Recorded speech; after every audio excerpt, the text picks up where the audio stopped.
నాకైతే కొంచెం నీరసంగా ఉంది, సో రెస్ట్ తీసుకుంటున్నా. మా ఇంట్లో మా ఆయనకి హాలిడే వస్తే చాలు ఏదో ఒక సర్ప్రైజ్ పట్టుకుని వస్తారనమాట మాకు. నాకైతే గిఫ్ట్ గా ఇచ్చిన ఐటమ్స్ 2 అండి. ఒకటి bangles, multi colour changeable year studs అనమాట. అదే మెటల్ బ్యాంగిల్స్ అనుకున్నాను, బట్ లోపల కూడా గ్లాసే ఉందండి. మెటల్ మీద వీళ్ళు గ్లాస్ వేసినట్టున్నారు, చాలా బాగున్నాయి. మొత్తం 6 బ్యాంగిల్స్ వచ్చాయి, బడ్జెట్ లో వచ్చాయి అనమాట. అవి కూడా ఇదిగోండి, మా ఆయన తెప్పించారు నా కోసం. ఏదైనా ఆడవాళ్ళకి, పెళ్ళిన ఆడవాళ్ళకి భర్తలు ఇలా గ్లాస్ బ్యాంగిల్స్ గిఫ్ట్గా ఇస్తే చాలా హ్యాపీగా ఫీల్ అయిపోతారు నాలాగా. సో మీకు కూడా కావాలి అనుకుంటే స్క్రీన్ మీద ప్రొడక్ట్ ని ట్యాగ్ చేస్తున్నాను, నచ్చితే కొనుక్కోండి. నెక్స్ట్ చాలా మంది అంటున్నారు మీరు ఈ మధ్య డైలీ ప్రమోషన్సే చేస్తున్నారు, అన్నీ మీకు ఇచ్చేస్తున్నారు ఫ్రీగా అని చెప్పేసి.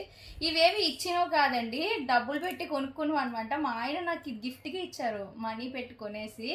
అంటే కొన్నిది బాగుంటే జస్ట్ వీడియో తీసి పెట్టుకుంటాం కదా. ఇప్పుడు ఎలాగో ఇవే ప్రోడక్ట్లు మీకు కూడా కావాలని నాకు మళ్ళీ తర్వాత అడుగుతారు కామెంట్ సెక్షన్లో. ఇంకెందుకని చెప్పేసి దీన్నే ఒక వీడియో కింద తీసేద్దామని చెప్పేసి మీరు ఏదైనా ప్రోడక్ట్ ట్యాగ్ చేస్తున్నాం, నచ్చితే కొనుక్కోండి అని చెప్తాను. మీకు నచ్చితే కొనుక్కోండి, లేకపోతే లేదు. జస్ట్ నాకు నచ్చే అని చూపిస్తున్నా అంతే. ప్రతి ఒక్కరు షాపింగ్ చేస్తూ ఉంటారు కదా, నేను ఒక వ్లాగర్గా తీసినవన్నీ మీకు వీడియోలు తీసి చూపిస్తూ ఉంటాను అనమాట. నమ్మరు కానీ మీరు మా క్రెడిట్ కార్డ్ బిల్లులు చూస్తే మీరు కంపల్సరీగా షాక్ అవుతారండి. మాకు వచ్చింది 5,000 వస్తే మేము దానికి డబల్ ఖర్చు పెడతాం అనమాట ఎప్పుడైనా సరే. యాక్చువల్గా మాకు వచ్చిన 10 ప్రోడక్ట్లో 8 ప్రోడక్ట్లు వీడియో కోసం మాకు నచ్చి మేము తీసుకున్నాం అనమాట. ఇంకొక 2 ప్రోడక్ట్లు ఉంటాయి కదా, అవి బ్రాండ్ వాళ్ళు మమ్మల్ని నచ్చి వాళ్ళ 2 ప్రోడక్ట్లు ఇచ్చి ప్రమోషన్ చేపిస్తారు. సో అన్ని చేయడం వల్ల మీకు అన్ని కూడా ప్రమోషన్లా అనిపిస్తుంది అంతే. అంటున్నారు లాంగ్ లెంత్ వీడియోలు పూర్తిగా మానేశారు, దానివల్లే కదా మీరు ఈ స్టేజ్లో ఉన్నారని. కరెక్టే మీరు చెప్పింది.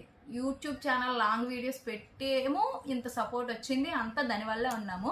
బట్ ఇప్పుడు నేను తీయకపోవడానికి మెయిన్ రీజన్ ఏంటంటే, ఒకటి నాకు కిడ్స్తో అవ్వట్లేదు. ఈ సెలవులు వచ్చిన తర్వాత మరీ వీళ్ళ అల్లరి దారుణంగా అయిపోయింది అనమాట. ఒకప్పుడు ఏదైనా పెట్టేసి వీడియో తీయాలనిపించింది, బట్ నాకు చిరాకు వచ్చేస్తుంది, అంత టైం కూడా ఉండట్లేదు. ఈ మధ్య ప్రమోషన్స్ కూడా నాకు కొంచెం ఎక్కువయ్యాయి. మా ఆయన పేజు, నా పేజు, మా ఇద్దరం కలిపి డీల్ చేసుకునేసరికి టైం చాలట్లేదు. సో దానివల్ల నేను తీయలేకపోతున్నాను. వన్స్ నేను ఫ్రీ అయితే మాత్రం వీటన్నిటి నుంచి కొంచెం టైం దొరికినా కూడా మీ అందరి కోసం లాంగ్ లెంత్ వీడియోస్ తీయడానికి ట్రై చేస్తాను. అవి ఎన్ని వ్యూస్ వచ్చినా సరే మాక్సిమం తీయడానికి ట్రై చేస్తానని మీకు మాట ఇస్తున్నాను. దీని అల్లరి ఉందే చాలా అంటే చాలా దారుణంగా ఉంటది, దీంతో పడడం మాత్రం చాలా కష్టం. డైలీ వ్లాగ్స్ షార్ట్స్ లో తీసి పెట్టడానికి ట్రై చేస్తున్నాను. అలానే ఏవైనా ఆకేషన్, ఫెస్టివల్ ఉన్నప్పుడు మాత్రం లాంగ్ లెంత్ వీడియోస్ అయితే తీసి పెడతాను. ఇప్పుడు చూసారా, ఈ మాట్లాడుతున్న 3 minutesకే మా పాప ఎంత అల్లరి చేస్తుందో. సో దీన్ని పెట్టుకొని పెద్ద వీడియో తీయడం నా వల్ల కావట్లేదు.